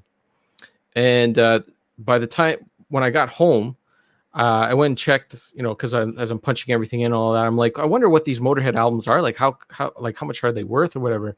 And I went and checked, and Motorhead had just reissued all those albums. So all of them were reissues, and they were all like the same price everywhere, including the price that I paid at this place. And you get them everywhere.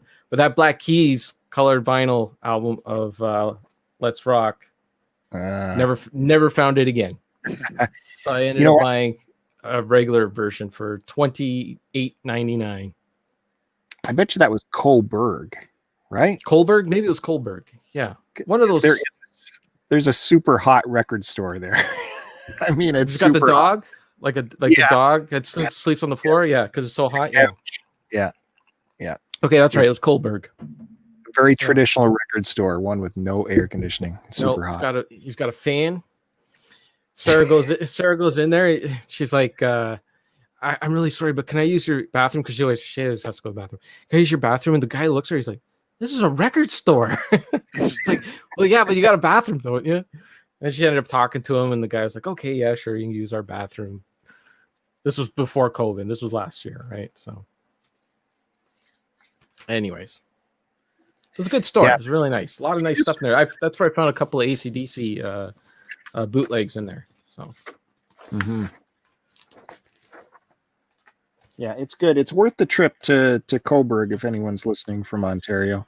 There's a couple. Even their pawn shop on Main Street has got a lot of cool stuff in it.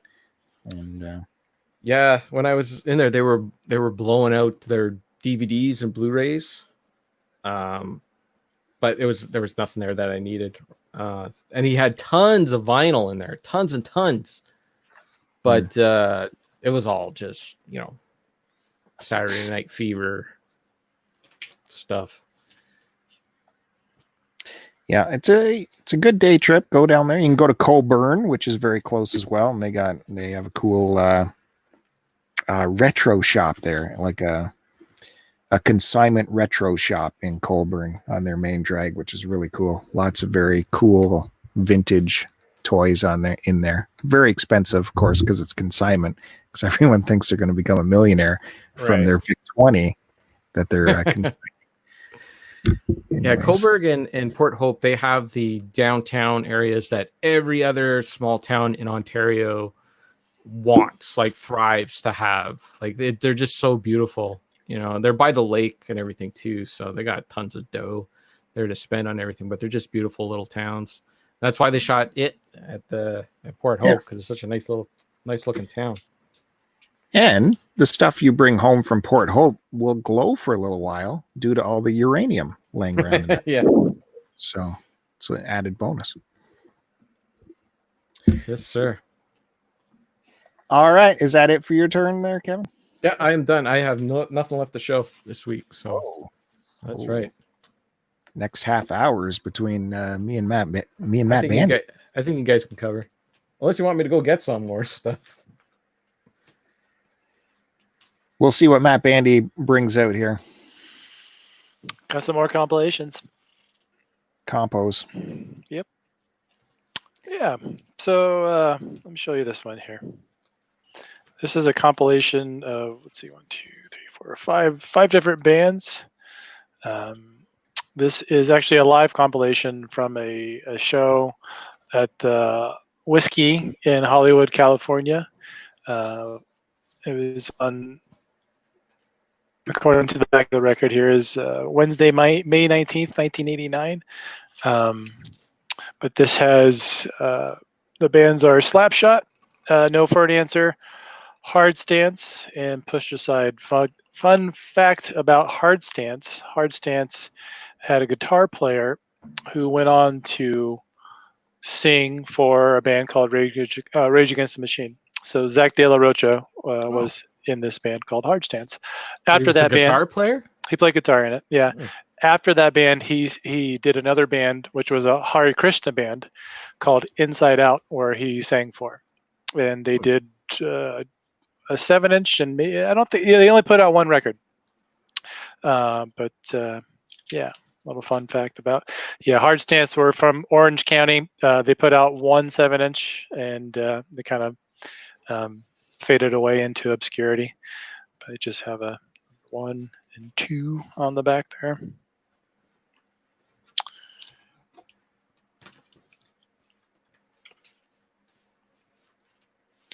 Next record here was this is a Swedish hardcore sampler. So this is a compilation of all these bands on here from Sweden, and I picked this up at a show in Los Angeles.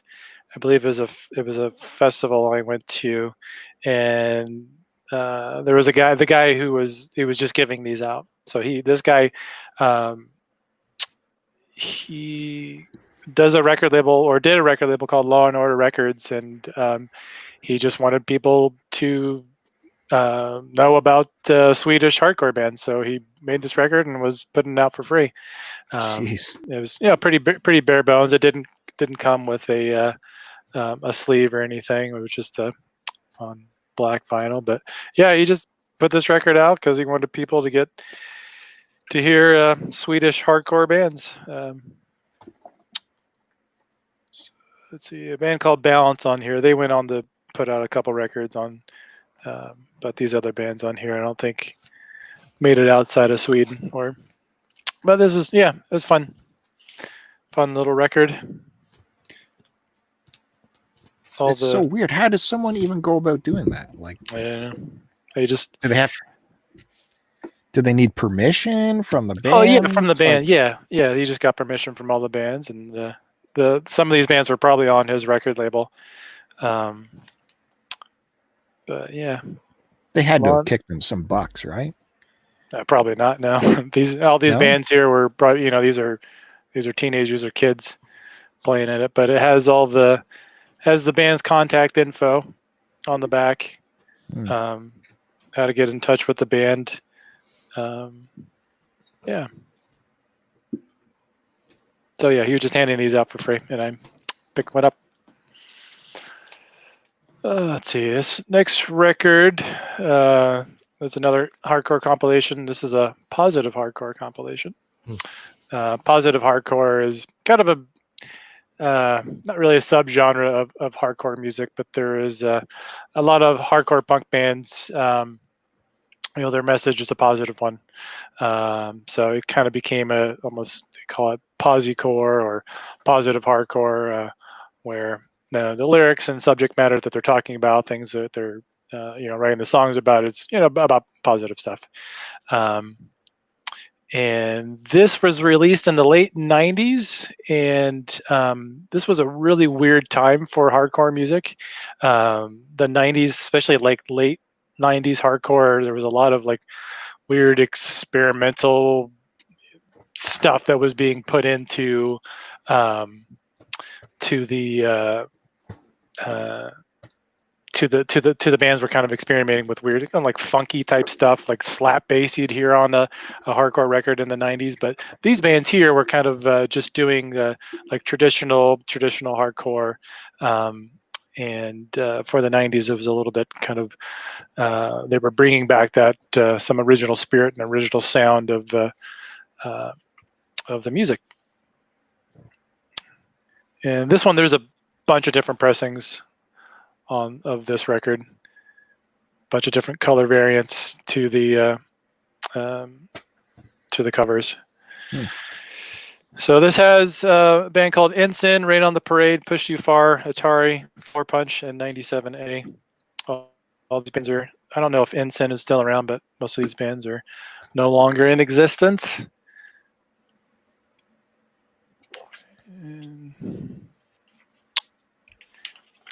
Just got just an inside lyric sheet with the different bands and some contact info on record studio and where you could, get if you like what you heard, where you can find the band's records at.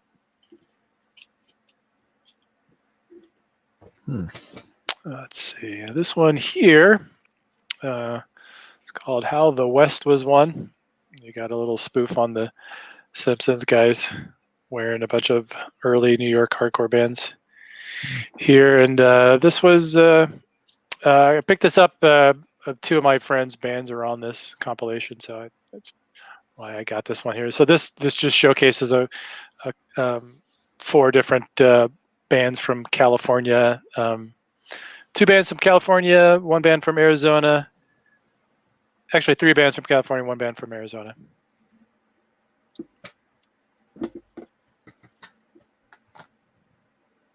And a lot of times on these punk rock or hardcore compilations, there will be tracks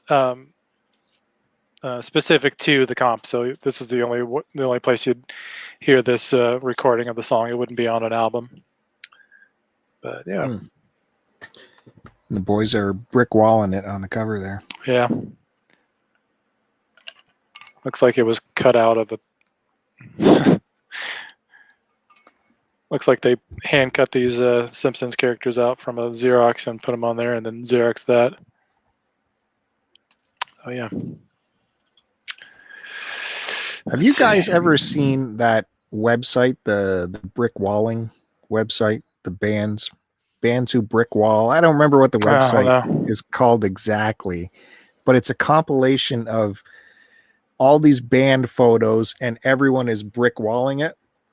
So they're all trying to do your typical band photo in front of a brick wall. And it's just thousands and thousands of band photos in front of brick walls. And they're all trying to do there's always a caption saying, here's the guy doing the looking off in the distance while this guy looks directly into the camera and this guy don't care. Check that out if you can still find it. Bands who brick wall or brick walling it or something like that. If you're bored at work, you'll spend a good hour there chuckling away. Sorry to interrupt, Matt. No, you're fine. That's sounds fun. It is brick walling. Okay, got another comp here. This is a compilation from Crucial Response Records. Crucial Response Records is a youth crew hardcore label out of Germany.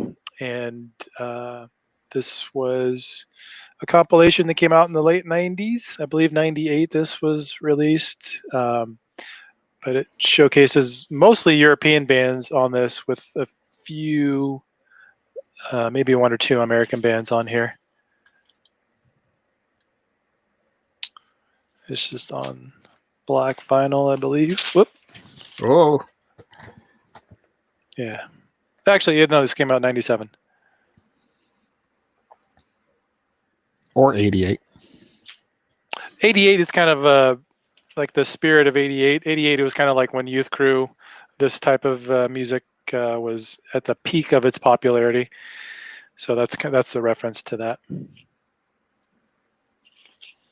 And let's see, came with a little mail order catalog. If you wanted to write to the label, you had your the posting info down there at the bottom, and you'd send away for it. You'd write what you wanted from the list here, and hopefully they had it, and hopefully it'd get to you. You send them a check. Usually it was cash or money order. Ah. Yeah, I believe. What if they didn't have it? You're just losing that money. I don't. They give you something, or you contact them. It says prices include postage, no checks acceptable, cash or IMO only. And this came with just a little booklet here, and a little write up on some of the bands that were in it. Spawn was a German hardcore band.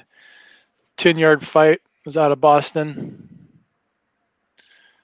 Rectify, no idea.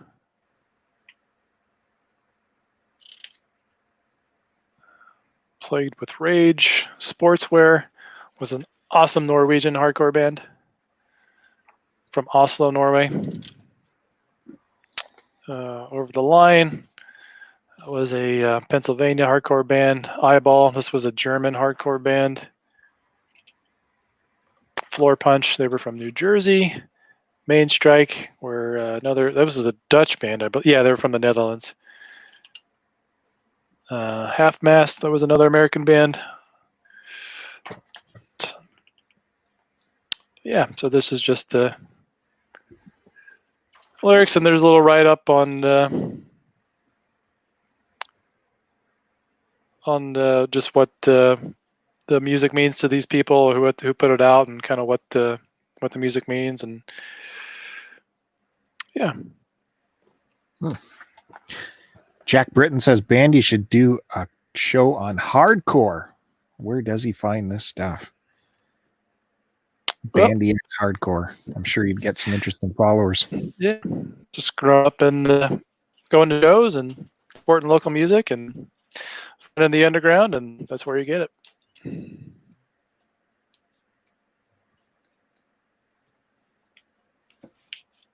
Yeah, this one I haven't pulled. Geez, I haven't pulled out this record in years.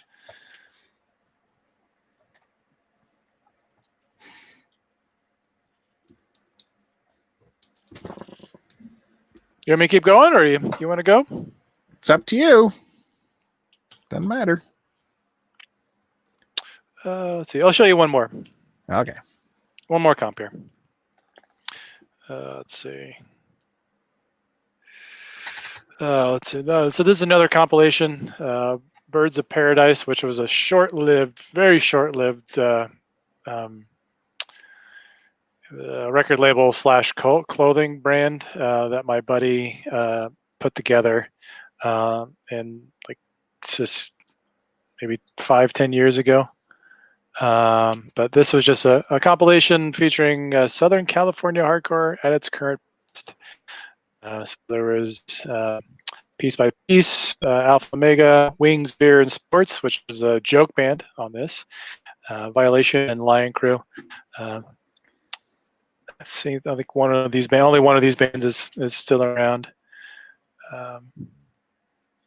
Yeah. Just simple black 7-inch.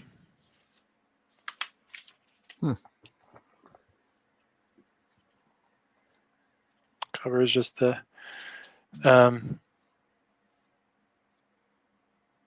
lyrics.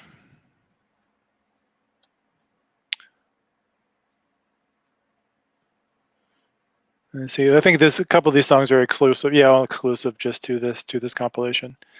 So yeah, there you go. You know, it seems you're always very close to the vinyl industry. I wonder, did you ever think about dipping your toe into getting involved in it? Yeah, I've had multiple friends who have had record labels, and so I've just kind of been on the fringes of that. But yeah, it's a lot of work with very little. You know, you're not going to make any money off of doing an independent record label. It's just solely for the love of the music and for the scene and the band. So, but yeah. So that's nowhere in your head to hit one day? No. Nope. Okay.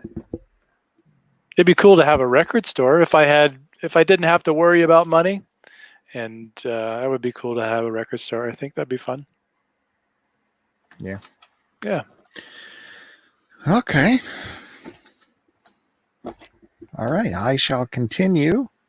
Don't forget to hit the subscribe button if you haven't already. Appreciate it very much. Thanks everyone for tuning in. A few minutes left in the show. Jack Britton says he wants STC Pod on vinyl. Yeah, and Matt Bandy could be the record label to pump that out. You could put an STC on one side and a Fandango on the other side. That'd be highly collectible. There's only you can only fit 20 minutes on a side. Let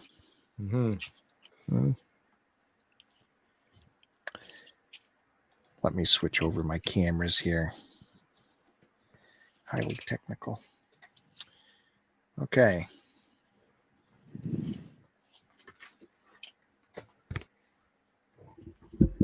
Joe Picto disc.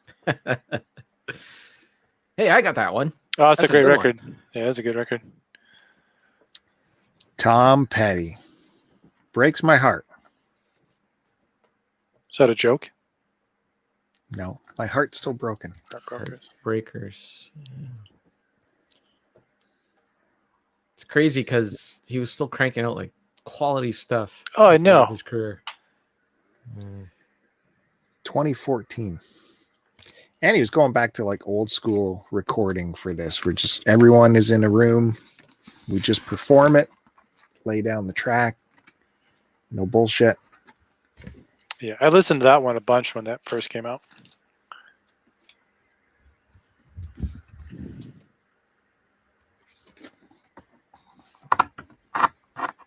What was the one that came out before that? The Highway Companion? Was that a Heartbreakers release or was that a Tom Petty release? I think it was just Tom Petty. Just Tom Petty. Yeah. Which I don't understand because he's always with Mike Campbell for his Tom Petty. It doesn't make any sense. And the other guys are there too. Yeah. Doesn't really sound that different either. On Reprise. Let's see here. There's insert. I mean, Bruce Springsteen does the same thing too, right? He'll do band like albums without the E Street Band, but it still sounds like Bruce Springsteen. So, I had a good friend of mine. He got to meet Tom Petty briefly. He works for a guitar company called LR Bags. They make guitar pickups, and they we're doing some work with Tom Petty, and he got to do a little work with him. This was like maybe a year before he died, and he went to work one day and found out he was working with Tom Petty, and he's a huge Tom Petty fan too. I thought that was awesome. Yeah. He said he was super nice. If you do have Sirius, Tom Petty does have his own channel there, and Ben Montench does have a show now on the Tom Petty channel, so it's worth listening to. It's much like Tom Petty's radio hour he had, where he just plays a bunch of diverse stuff related to, the stuff they're interested in. Jack Britton says anything but The Last DJ. That was his miss. I like that album. I still like DJ. Yeah, it was a little bit of a weaker album, but the Last DJ song itself is terrific. Yeah, it was a good song.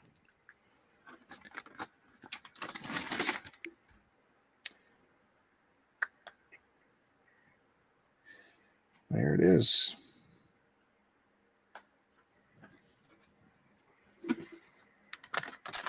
That back plain paper sleeve. So. Oh, we're getting into some weird stuff now. Hold on to your butts. You want to talk about hardcore? Big Matt Bandy thinks he's so tough with his hardcore. I never said Does he have Claudine? He don't have no Claudine. This better be an ironic cover if it's hardcore. No, this is Claudine. Do you guys recognize her at all? I think I have an Al Green record with that same chair on it, though. No clue. No clue. Have you guys ever seen the movie Peter Sellers, The Party? Yes. Mm-mm. She was his very soft-spoken love interest in that movie, the innocent little girl. Not little girl, the innocent girl. And Right. she also sings, and this is her record, and it is very, very 60s sounding, you know, just Mhm. like the music in The Party. Girl from and- Ipanema style. I don't know. What's that mean? You know, Girl from Ipanema, the song. I don't know it. Sing it. You don't know that song? No. Jeez, Bill. You know that song. Come on, Bill. Okay. You're a student of the 60s music and you don't know the Girl from Ipanema? Yeah, Matt Bandy's got it.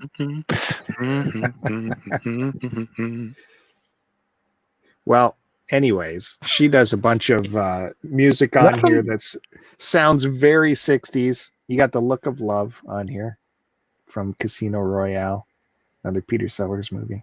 Hmm. Anyways, it is very listenable, surprising.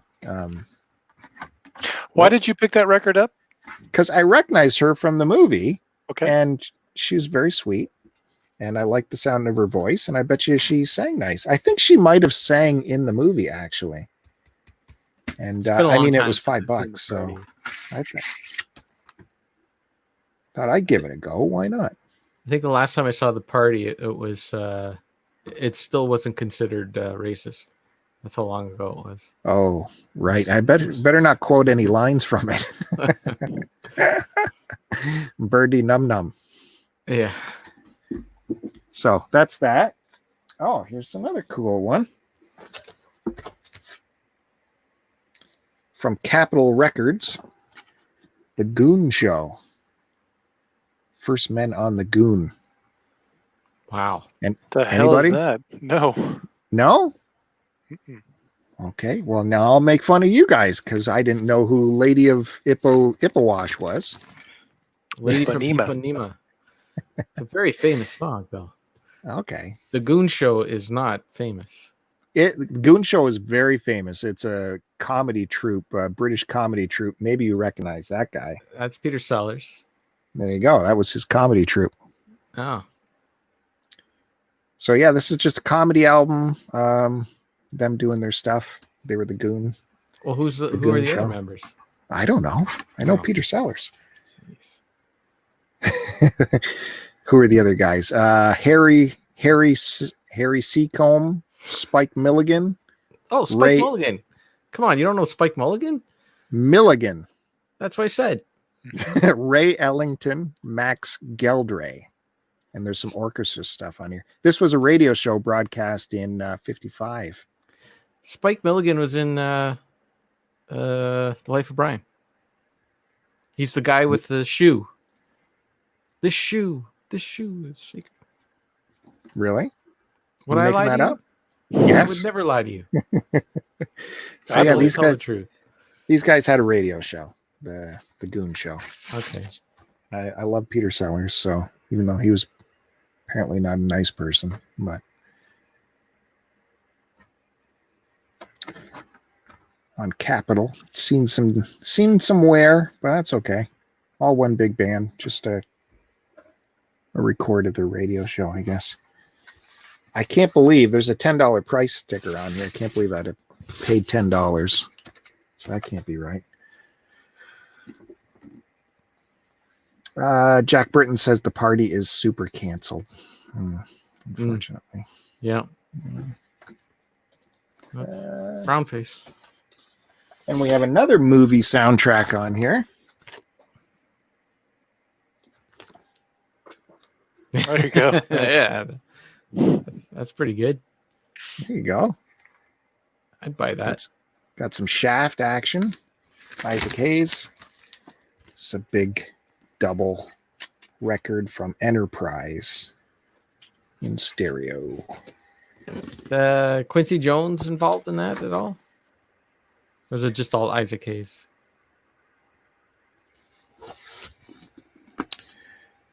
I'm not seeing his name anywhere. Isaac Hayes was a pretty prolific songwriter for a bunch of people before the 70s before he started doing the solo stuff. There was a bunch of stuff that I didn't realize that he wrote, like pretty famous soul songs. Like, oh, Isaac Hayes wrote that? I had no idea. I wish I knew off the top of my head what they were. Got some sleeve action in here. Ooh, that's just all one big band.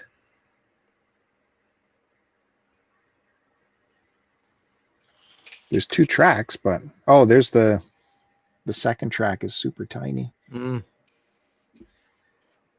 All written by Isaac Hayes. Doesn't say who's producing. Theme from Shaft. All Isaac Hayes. Yeah, he wrote a bunch of songs for Sam and Dave. He wrote Soul Man, Hold On, I'm Coming, like these huge Oh wow. old songs. Yeah, yeah.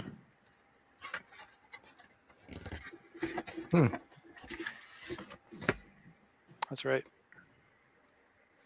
Oh, the Carole King, she was the same way. She was Right. tons and tons of songs, and then she finally got her own. Yep, everything's Isaac Hayes. Shaft music from the soundtrack. Nice. I think it was surprising to me because, like, you know, that 70s soul and 60s soul are very different. And especially like the stuff that, you know, Isaac Hayes, when you think of Isaac Hayes, or at least when I did, you know, you think of like the Shaft stuff, and that sounds completely different from, you know, like Sam and Dave. So yeah, I was kind of surprised when I first heard that or found that out.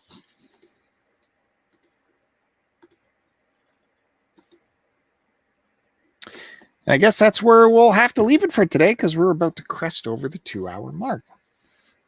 And for those of you keeping score, that's 16 episodes of the vinyl collection, all without my partner from the STC podcast popping on. No Joe. And there was another invite put out there today. So the passive aggression continues. I'm beginning to think it's me. Oh, well. You two had your differences, maybe. No, I've never spoken to him personally. We've communicated on Twitter, but I've never been on a record with him. You're not missing much. You definitely have a lot of hair, which is an affront to him. Doesn't like hair. Facial hair is another affront. A knowledge of music, a true knowledge of music. That's against the rules. I will give a quick preview of what I'll start with next week, I guess. Nothing too exciting, but quality nonetheless. That guy. We'll start with that next week. And there'll still be more from my what am I calling it? New edition shelf, recent edition, and unput away stuff. Unput away stuff. All right. So it's new edition. I can't wait to see all those Bobby Brown. Ooh, records. there we go. Candy Girl. Jack Britton. He's still on the Kevin camp. It's unfortunate. It's all going to be luck, because I'm just going through the collection too. So whatever's $50 record I opened. $50 wasn't good enough. What's the most you've ever spent on a record, Bill? These Grateful Dead ones on Record Store Day, they get up there. They get up there. And the Bob Dylan bootleg series, if it's multiple discs, they get up there too. I think there's been a Grateful Dead one. I think it might have been a 4-discer or something, might have crested the 3-digit mark. Ooh. Yeah, I don't like doing it, but there's a Bob Dylan bootleg series. The only one I don't have yet. It still continues to be around $120. It's so frustrating. I think it's only 3 discs too. It's like, guys, come on. But yeah, when the Grateful Dead stuff announces for Record Store Day, it's always 3 or 4 discs, sometimes 6 discs, and you know it's going to be super expensive. So we'll see some of that soon coming up in episode 17, 18, and beyond as we continue to work through the shelf. So I want to thank you guys again for showing up, for watching us go through our record shelves. Of course, I want to thank the pundits that have shown up, our record experts, Kevin, Buried on Mars, YouTube's #1 Blu-ray channel. He's out there pumping them out again on YouTube. Some wild stuff. And also check out the blog, Buried on Mars, mars.wordpress.com. I actually, my next post will be a music review. I haven't reviewed an album in a while, and I've been listening to a lot of 90s metal, a lot of stuff that I was listening to back in the day. Nice. It's been the sound of summer of 2020. That's all I've been listening to. So next one, it's going to be a big one. Big return to reviewing albums. That's Buried on Mars. .wordpress.com. Yeah, check that out. And Kevin will link to it on his Twitter. You can follow him on Twitter. He's at STC Pod. He's at buried _ Mars. Yeah, Can't get rid of those underscores. Didn't Twitter do a huge purge? Maybe that Buried on Mars is back available.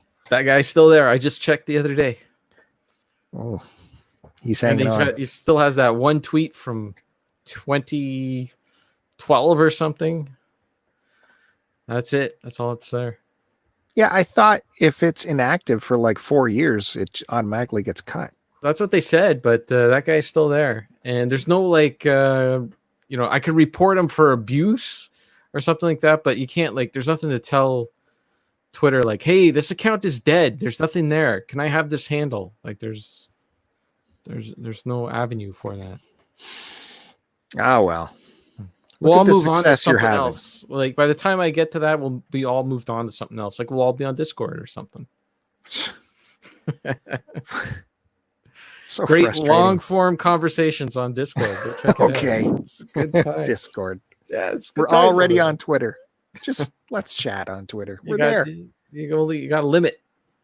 Twitter's just shouting at each other. You just shout. Yeah, man. Discord, you can have a conversation. A nice conversation. I can't even log into Discord at work. It's a block thing, I believe. Oh. Discord. So That's a shame. another reason it's stupid. Missing out on a lot. Today we talked about Stephen King novels. And I was giving the boys the knowledge of different seasons and how many movies sprung out from that one book. That's a great book. That was one of the first Stephen King books that I read. Me too. And as I was reading them, I'm like, how many of these? Oh, they're like what was the 3. Shawshank, App, Pupil, The Body. Yep. Which is Stand By Me. Stand By Me. And then what was there? I can't remember. I don't remember but at least it was 3 movies out of there. Yep. Yeah. You could probably read the Rita Hayworth and the Shawshank Redemption in the amount of time it takes you to watch that movie too. Yeah, it's a very short read. Yeah, it's great though. My first Stephen King book was Firestarter, if I'm remembering correctly. I just fucking love that. Yeah, so it's a good one. fast paced. Yeah. Tried to get my daughter to read that. Nope. Not having it, eh? No.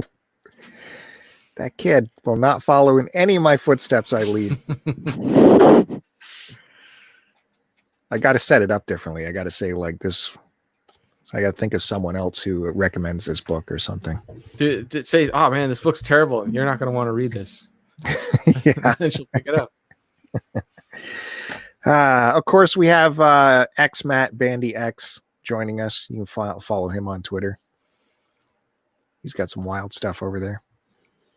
And me, I never introduced myself. My name's Bill, and you can follow me at STC Pod. This is the channel that I'm pumping out stuff on, the Start to Continue YouTube channel. Make sure you hit the subscribe button.